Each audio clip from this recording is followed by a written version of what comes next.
Hello, ladies, gentlemen, and non-binary friends. Welcome to another episode of Actors with Issues. As always, I am your host, Juan Ayala. Today, we are joined by not one, but two triple threats of stage and screen who are starring in the upcoming Steven Spielberg film, West Side Story, the second adaptation of the classic Broadway musical. David Alvarez and Josh Andres Rivera, welcome to the show. Thank you so much for being here. How are you? Great. Thank you for having us. Yeah. So firstly, congratulations on such a beautiful film. I went to a screening last week and was just blown away by the scale and the diversity of the cast and how faithful it was to the original film, but had all of these new social issues sprinkled in by the great Tony Kushner, who wrote the script. And of course, Steven Spielberg's direction, just incredible. All of you guys I was so emotional throughout it. We'll get into it in a little bit, but I just want to say congrats. And I can't wait for audiences to see it because it's really beautiful work of art. Thank you. I can't wait for the world to see it. Yeah, same. It's really something. So we're going to start with a quick game called Getting to Know You. We're going to put 60 seconds on the clock and see how many of these rapid fire questions we can get through. We'll start with an easy one, and we'll start with David. David, coffee or tea? Coffee. Josh, drama or comedy? Comedy. David, hero or villain? Villain. I knew it. Josh, stage acting or screen acting? Oh, I can't answer. Oh, forever for the rest of the time. Give me gigs. David, film or TV? Film. Josh, do you have a secret talent? I'm double jointed on my thumb. That's kind of a talent, right? David, what movie never fails to make you cry? E.T. Nice. Josh, what movie never fails to make you laugh? You know The Room with Tommy Wiseau? Oh my God, no. It kills me. I've seen it so many times. That's a good one. That's a good one. Oh, man. And lastly, so this one's for both of you. Describe your most memorable audition in 3 words, and memorable can be good or bad. So that's up to you. My most memorable audition was I think it was for Rock of Ages or something. And I went in and I didn't prepare well enough. And I sang the song a whole octave lower than it was supposed to be sung. And then they asked me to sing it an octave higher, and I just couldn't get to those notes, and it was so embarrassing. And they were like, do you take singing classes? It was just, I just walked out with my tail between my legs. I'm like, never again do an audition like this. Yeah, very memorable. I did one when I was 16, but I was so nervous. It was for a Nickelodeon movie. This is when I was still in high school, and they had me bring in a song to sing, and I think I sang Caught Up by Usher or something because they wanted a pop song. And then they had me do the sides, and there was this word that I pronounced it wrong. It was supposed to be Palace, it was the title of a venue or something, and I kept just saying it wrong. And she probably told me 7 different times how to say it, and I just didn't do it. I don't know what, I think I was just so nervous. I could not get it in my head. And the face of the person at the end where they're like, thanks. That's what people don't understand is that actors, we fail so many times. We just fail and fail and fail, and then we get our shot, but it's a lot of failing. Oh yeah. You gotta get really accustomed to that for sure. Yeah. Mm-hmm. So gentlemen, when did each of you first find your passions for performing, and what was that nudge that made you to dive all in and pursue it as a career? Now, David, I know that you have a less than traditional journey of an actor, one of the youngest Tony Winners at age 15. But when did all of that start for you? For me, it was when I did Billy Elliot on Broadway. And I think I never really wanted to be an actor or anything like that. I just once I was on that stage on Broadway and I felt that energy and I felt what it was like to control this auditorium and make people laugh and make people cry. I got addicted to that feeling. And that's when I knew I want to be a performer. I want to be an actor. And this is what I'd like to do, as a career. I feel like I have a corny one. I was doing sports and stuff in high school. And then I was doing football and track, and I was like a linebacker and stuff. And then like my choir teacher, because I was really into choir, and I've always really liked to sing since I was really young, but it never occurred to me, that I could do it as like a career. And they were doing this like pop show that we did in our school that was just like a bunch of different numbers compiled together that the students would put together. And me and a couple of my buddies, who I still keep in touch with now, we play Dungeons and Dragons on Sundays. And they have a little band. They're a bunch of musicians, and they wanted me to sing in their band. And so my sophomore year, I sang in front of an audience for the first time ever. And it was such a moving experience. There was something about it, like the energy of it, that I just absolutely fell in love with. And then after that, my choir teacher was like, you should do the musical next semester. And I was like, I can't, I'm doing football. And then get out of here. And then I quit football so I could do the musical. So, it's my story. Bada bing, bada boom. It's like High School Musical. He has to choose between basketball or doing the show. Right? That's right. I think somebody forced me to watch that on that basis. And honestly, I liked it. Not bad. But yeah, that's abridged. That's mine. So, I mean, you mentioned that because of not really knowing that you could have a career in performing or in singing, do you think that the lack of representation from when we were all younger has something to do with that? Like, we never saw ourselves really in the industry at the forefront. So we thought, well, what makes me think I can do that? I think that's a multifaceted question, because yes, partially. I think, but it more came from my family. That wasn't a thing that was really like both my parents moved here from Puerto Rico to go to grad school and build a career and build a life and build a better future for their children, which they did, and at that point I think the idea was that, we don't have that kind of luxury to sort of do something like that. And they were very, very stressed initially when I decided I want to go into theater. And I think that's a pretty typical idea in those kinds of households. I mean, they're both analytical chemists, it's not in the field of like realistic futures. So I think partially yes, but I mean, I would have to say that is more my personal experience with that and my family. But I do think, I mean, yeah, if there was more representation, it would probably not be, well, I don't know. That's hard for me to say for sure, but I do think it contributes. And David, what about you? Do you think that plays a role into some of the doubt or concern? Like, I grew up in an immigrant household. Yeah. Both my parents came from El Salvador, and when I decided I wanted to go into media, they're just like, we don't know anyone in media, so we can't help you out. You know, it's all about who you know and whatnot, So absolutely. you feel the same way? It's definitely a huge element to it where you don't see that kind of representation from your community, and therefore you feel like maybe you can't do it. But I was always very lucky that my parents never cared about any of that. They always said, if you want to be a dancer, you can be a dancer. If you want to be an actor, you can be an actor. If whatever you want to do, you can do it. Don't let the world decide what you can do and what you can't do. So for me, I never felt like I couldn't do it because I'm a Latino. I did feel like there wasn't enough representation, but I felt like I could kind of just do it if I really loved it. So it really does depend on the household that you grow up into.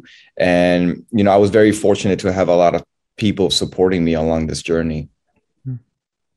And just looking at the films this year, honestly, I just feel like what a year to be Latinx, because you've got movies like In the Heights, Vivo, Encanto, which I just saw and was blown away by that movie as well. And of course, with West Side Story, this is arguably one of the most very representative years for the Hispanic and Latinx communities. What is a change that you want to see in the entertainment industry regarding that representation? Yeah, I'd like to see more jobs for the Latin community. I'd like to see us to be able to play different roles and not be stereotyped and not fall into these boxes, and just to be treated like everyone else. We just want to be like every other artist. And I think that's changing now. And I think Steven Spielberg has taken a huge leap into kind of pioneering this and opening the doors for the Latin community to be able to be respected and be given a chance to tell our story. I was having this conversation with somebody where I would love, like, from a top to bottom standpoint, just to see more from a producing lens, like more people who want to make like a Lord of the Rings or a Fast and the Furious kind of movie, you know, just something that, like, with a black and brown lead, a black or brown lead, you know, or with a Latin lead, you know, so those kind of movies where, you know, it sort of becomes normalized that it doesn't always have to be about the struggle or being on the outside or something, like just sort of like escapism with, like, you know, different sort of people like leading those. You know, like some kind of just escapism, like fantasy movie, you know, with like a Latin or you know, somebody from those communities. So yeah, that's something that I think about all the time, where I'm like, man, it would be so sick to see movies that are just like, you know, like that. And nothing really has to be like so totally different or mean a lot, just like to see yourself. I remember how much it meant to me. Like, I play a lot of video games. I'm like a big nerd. And like the new like Spider-Man video game came out with Miles Morales was like the protagonist. And I remember like how much it meant to me, like web slinging through Harlem and seeing Puerto Rican flags and stuff like that. You know, and it's just like, at the end of the day, you're playing Spider-Man, but it means so much to have like that person being like spearheading the, you know, the story. It's huge. Yeah. I mean, I think that the needle's definitely moving in the right direction. And to me, the biggest standout with that was with the Star Wars universe. You've got Diego Luna, Oscar Isaac, and Pedro Pascal all leading different projects. And it's just like, okay, let's go. And Oscar Isaac's entering the MCU very soon in his new project. So just definitely moving in the right direction, and hope to see you guys in those projects very soon, because the MCU is not going anywhere. So, so with West Side Story, you guys filmed the movie over 2 years ago at this point, and because of the pandemic, it was delayed the release an entire year. So what's it been like for you guys to get to experience the film in its entirety and reunite with the cast after such a long time? Yeah, I mean, I'm just speechless, because we've been waiting for this for such a long time. And I was a nervous wreck. I didn't know what to expect, what it was going to be like. And then the first time I saw it, I just remember I had no words. I was just completely taken back from it. And I was just so proud that this movie was made, and that Steven Spielberg and Tony Kushner and this whole incredible creative team brought so much love and passion to this. And you can see it. You can see it in the finishing product. Yeah, I feel the same way. I remember kind of, I mean, I think we were all separated from it for a pretty long time, because everybody was just trying to figure out how to proceed and what we were going to do. And I remember for a while sort of just, you know, like living my own life, auditioning and kind of doing that. And I remember the first trailer came out. It was the teaser trailer. I think that was in March. It was with the Oscars. And I remember immediately being like transported back in time, and just that excitement, that giddiness from like when I first heard I got cast just completely came back. And I was like, oh, like it. And that's sort of how it feels now, you know, especially seeing everybody and having this like colossal reunion. It's been so incredible. And the fact that we get to experience it in theaters too, I'm really, really thankful for. We get to have the whole kit and caboodle and like experience all that together too. As the community that made the movie, we get to come full circle and watch it. It's been something else. Yeah, I there's one particular moment that I got very emotional when I watched it. Mind you, I watched it on an IMAX screen, so I really got to like take it all in. Yes. It was during America, when the little kids start dancing with everyone, and you just see this beautiful group of people. And again, that you see the real diversity within the Latinx community, because unfortunately that lacks in a lot of Latin-led projects. And getting to see like just the full scale of like, this is what our people are, was just like such a beautiful moment. Again, like what a year to be Latinx, seriously. 100%. Yeah. Mhm. So for each of your characters, did you draw any inspiration from other characters in media that you grew up watching or from real people in your own lives? Yeah, I think probably my biggest inspiration for the role of Bernardo was two different characters. One was an actual person, and one is just an actor who played Tybalt in the 1967 Romeo and Juliet movie, Michael Kors. And I just love the way he portrayed Tybalt. Tybalt is Juliet's cousin, which in West Side Story is kind of Bernardo to Maria. And I loved what he did with that character. And I definitely took a lot of inspiration from that 1967 Romeo and Juliet for Bernardo. And then when I was in the army, I had a friend who was from Puerto Rico, and I just loved this guy and how he like presented himself and how strong he was, and how I definitely took a lot of inspiration from my friend who was in the army, and then I kind of combined different elements to create this character. But yeah, I was really happy. It was fun. It was really fun to create this character.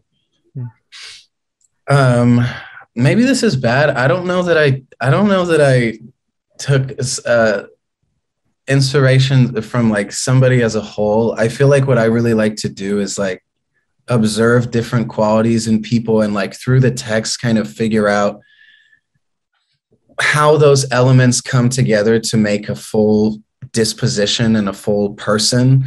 Mm-hmm. Like it was a really, really exciting challenge, because as you saw, it's sort of a bit of a departure from the original Chino's incarnation in this particular movie. You know, he's a bit more gentle and kind in the beginning, and the way that arc plays out is just, it's juicy. And yeah, I think something that was a lot of fun about that is kind of thinking about who this guy was, thinking about like people I know, like how a typical person would behave or react to the things that happen to and around him, and like the layers that he over the course of the movie sheds and tacks on from his personality. It was a really fascinating kind of practice to sort of empathize with that kind of character. Yeah, I couldn't think off the top of my head if I based that on anybody in particular. I had a lot of help from Steven and Tony. It was a nice collaborative effort to sort of build this guy from scratch a bit. Yeah, now that you bring that up, he really is such a departure from the original character. He's not sort of a Bernardo 2.0. Yeah, you know, who's just like, oh, this is like his cool friend. It's like, no, he's a good man. He's got a job. He's you know, just more of like it shows that how much Bernardo's like looking out for Maria. Like, he's a good guy. He'll provide for you, you know, etc. And I'm really thankful for that, because I think it really does serve the story. I mean, it makes it all the more tragic, and it shows the collateral damage that like refusing to understand the other side has on everybody in both communities. I mean, there's innocent people get hurt, and good people do things that bad people would do, you know. So we have just a few more minutes left, so we're going to go into our last little game. This one is not timed, so no need for a rapid fire. Okay. It's called Now That We Know You, and we'll start with David for this one, or for actually each one we'll do for both of you. Okay. Since we have a few minutes. So fill in the blank. If I weren't working in the arts, I'd be homeless.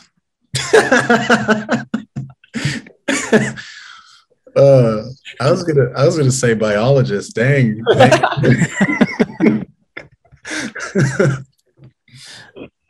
David, what was your biggest takeaway of the pandemic? How to tolerate the people you were quarantined with. Nice. And Josh, what about you? Oh man, that's hard to condense. That was a whole experience that obviously everybody went through. I think like probably finding little hobbies that I'm passionate about and that help me feel full. I started making a lot of like really dumb music because I wanted to get good at Logic production software, but I don't really know how to use it. So I started, the way that I practiced, I would just make these little songs. I like one of them's called Sexy Blues, and like it's about being so sexy that it's like physically impossible. It defies the laws of quantum physics. It's like sexy. And yeah, I don't know. It was a good time. It was just like random stuff like that I was kind of like, oh, I like this. This just makes me feel good. I should like practice this. Like, I don't know. This is a new skill. And yeah. And beyond that, I don't know. I think just discovering different parts of myself that I hadn't before. It was a whole lot of self-discovery. I'm sure everybody could agree. You know, we didn't walk away from this without learning something that we didn't know before about ourselves. David, what's the worst advice you've ever gotten? I guess try harder. Sometimes you don't have to try too hard. And Josh, what about you? That's a hard one to answer. I don't like.